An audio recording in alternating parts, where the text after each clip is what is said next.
You're listening to the Ship Less Traveled, where small ships make big impressions. We're two travel agents with a big obsession for small ship cruising. From the Arctic to the Amazon, from European rivers to remote islands, if you can reach it by small ship, we're all about it. We're curious, candid, and not afraid to say it like it is. So grab your life jackets. Because you're cruising on the Ship Less Traveled. Bonjour, it's time for the Ship Less Traveled, and we're talking about one of our favorite countries, if it's not Canada and England, of course. Lorraine, where are we off to today? We're talking about France. Yeah, and we have a pretty good reason, of course.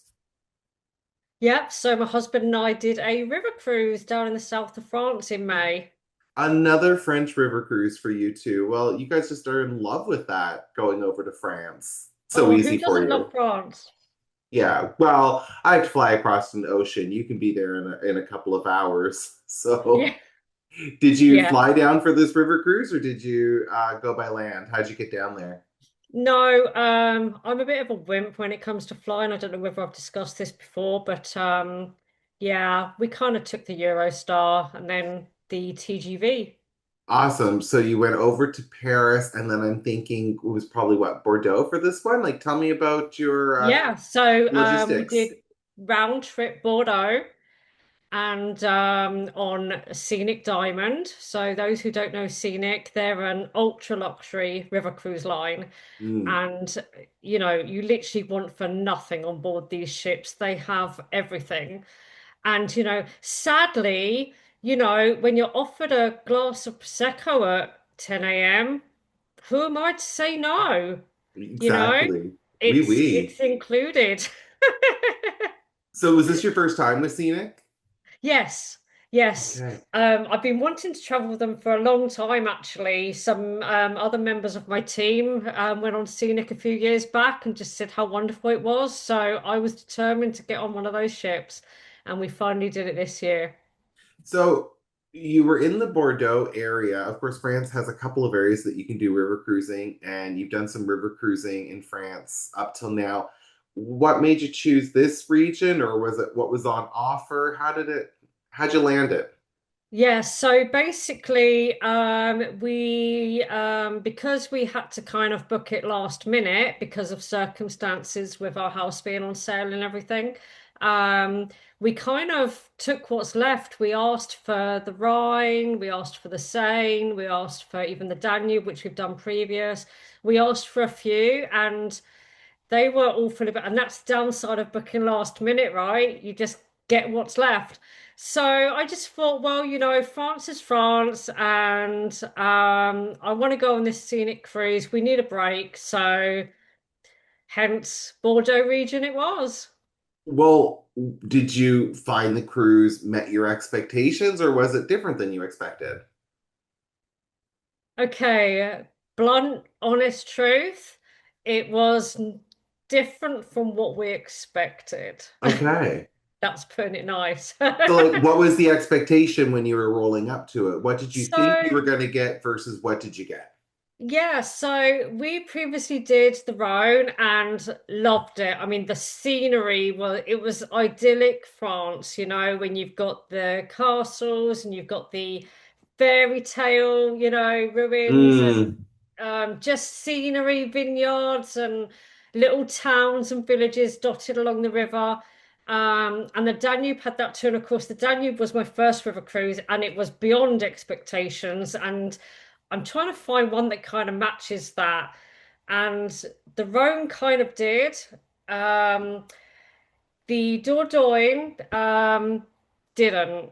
So it was just the scenery wasn't there. There was trees and grass, no fairy tale villages, no castles, no ruins. It was I mean, Bordeaux was amazing. I mean, I would go to that city again. It's just so lively Mm. and it was just so friendly and so much to do there. I loved Bordeaux. But the little villages that we docked at along the way, we kind of just got off and wandered around and there wasn't much there. Sounds like maybe it was just a little bit flat and that there was nothing wrong with these villages, but nothing enchanting about them either. Am I Yeah, that's exactly that. I mean, we one stop we did, we got off, we'd hired the bikes from the ship, which were electric assisted, thank goodness, because we did a couple of hours bike rides down to, some vineyards and wine cellars and bought some wine from this fantastic guy he owned this beautiful house out in the countryside. And did his made his own wine, and so that was a day of remember. That was a day definitely worth doing. Um, but yeah, the itinerary was disappointing for me. I'll tell you right? who wouldn't be disappointing for is wine lovers. Now, going into the Bordeaux region, if you love wine, red and white wine, that is where you go, I 100%. mean, it's synonymous with wine when we hear Yeah, Bordeaux, right? exactly, Yeah, exactly. And of course, on scenic and these river cruises, they serve you wines from the region you're in. right, So we were getting served with our meals, fantastic red and white wines each evening, different each evening, depending on which port we're at. And, that is the way to go. And it's all included, so you're not thinking, how much is this, bottle of wine going to cost me? Well, you've paid, it's all there. Have a bottle, have two, have three, whatever takes your fancy, have the you know, crate. You could have the crate have of, the crate. yeah. They ply you with wine. They are not stingy of this wine. They fill the glass and they keep coming with it. It's not because you've paid for it in advance, you get stingy little bits. No, they ply you with this wine. Well, I have to ask, I mean, talking about the wine, how was the food on board? Was it French Oh, inspired as well? What did you get to eat? yeah, so with river cruises, they always kind of it's fresh from like farm to table, so they always buy local and they serve you the meal of the dish of the region you're in. But if you don't like French food or wherever you're at, they sell, they sell, they serve up like British foods, European foods, and of course they've got food for vegans and vegetarian and different Right. dietary requirements. So, you definitely don't have to worry about that. But the food is phenomenal. And on Scenic, each night they invite different guests to a special 7-course meal where you sit totally separate of the other passengers at the back of the bar, bar lounge, and you're served a 7-course meal. And I was on the last night, which I was really pleased about actually because, it really was dining beyond. It was phenomenal. Yeah, did you have a favorite bite in that meal or anything that stood out? All of it. All of Yeah. it. Literally every bite was just mwah, you know. Magnifique. Yes, Yeah. it I really was. And we had lovely people sitting at our table with us and we had a good chat with them and it was just a really lovely evening to end the week. So it does sound like that this cruise could be appealing for, of course, wine lovers and just people that enjoy the French lifestyle, the French way of being, which, I mean, who doesn't mind that once in a while? So, Oh, absolutely. I mean, I wouldn't put anyone off this itinerary. I guess because I would probably do it more as a first time cruise than second, third, fourth, fifth, because I just think the Danube really spoiled us. I really do. And so, the Dordogne area was just kind of not as pretty as other areas. yeah, interesting. And I think that might be a good way to position it for people who could be ambivalent. I mean, again, if you're a French wine lover and you love French culture, then go on this cruise because it's France. But Oh, if you're in the middle, maybe it's a good one just to kind of keep in your back pocket for when you need a last minute opportunity, when it comes knocking on your door. rather than you beating that door in. Yeah, exactly. But scenic, I would recommend to anybody any day. I mean, all of the crew were outstanding. You know, of course, they include butler service, which we didn't really take advantage of. I'm not used to having a butler, so we we kind of Same. so, exactly right. So our butler kind of didn't earn her money with us, but you know, she was just amazing to ask questions. And you know, the great thing about the crew was that weren't just there to do their job. They all mixed in and did everything that needed doing on board. You know, when they weren't butlering, they were at the bar. When deliveries were coming on board, they were all literally thrown into the mix to take deliveries and disperse it among the ship.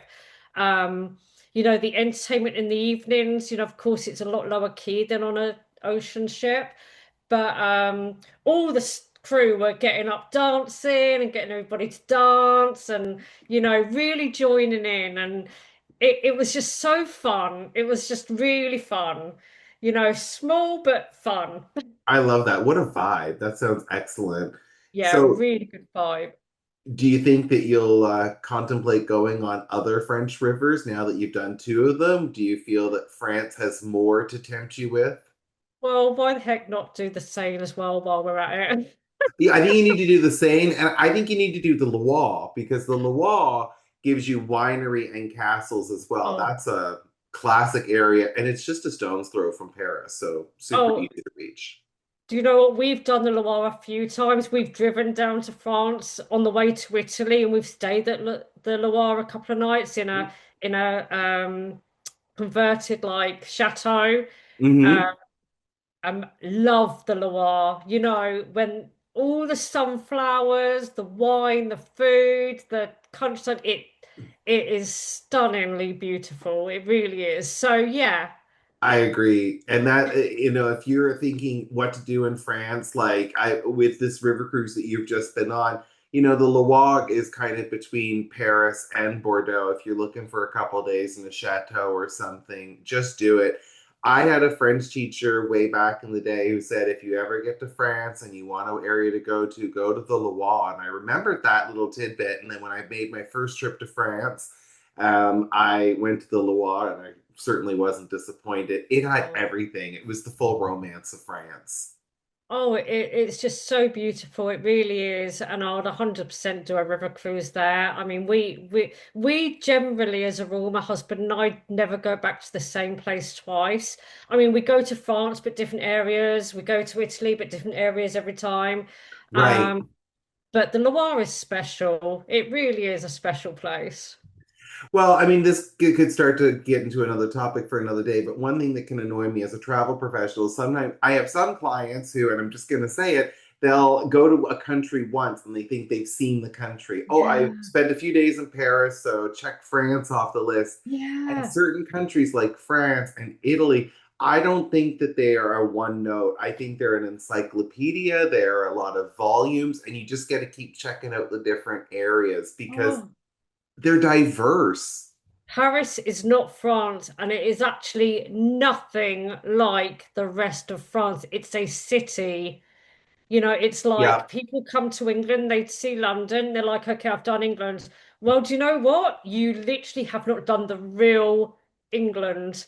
You know, yeah, you've got to get out there into the countryside. That is the real England, you know? exactly. And Canada is a lot more than just Toronto as well. Yeah, Yeah, yeah, exactly. exactly. People, you know, they think Canada is like, I want to go to Toronto. Well, why? It's a city. Like, there's so much more to see and do. You know, that's why you really have to do a few trips to each country and spend a different, you know, time in different areas to see the country.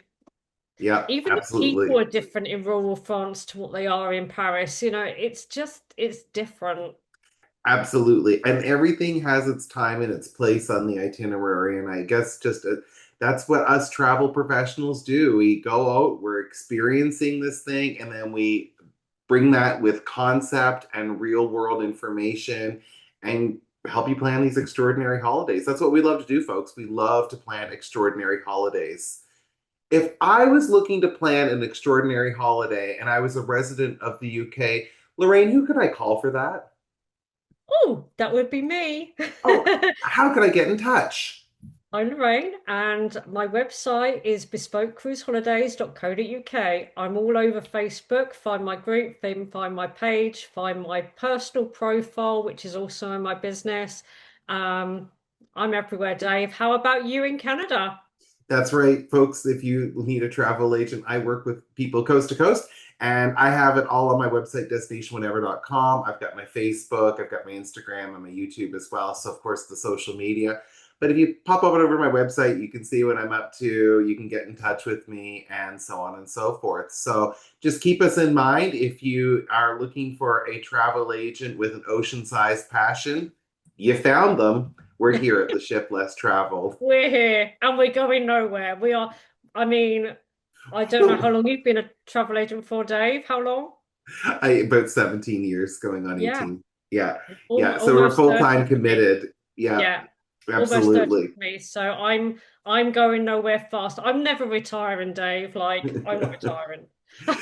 Well, folks, let's get back to our busy inboxes helping you out with your cruises. And we look forward to seeing you on the next episode of The Ship Less Traveled. Ta We ta for sure will. now. Take care. Bye. That's it for today's voyage on the ship less traveled. Stay connected, follow our Facebook group, and share the podcast with your cruise loving friends.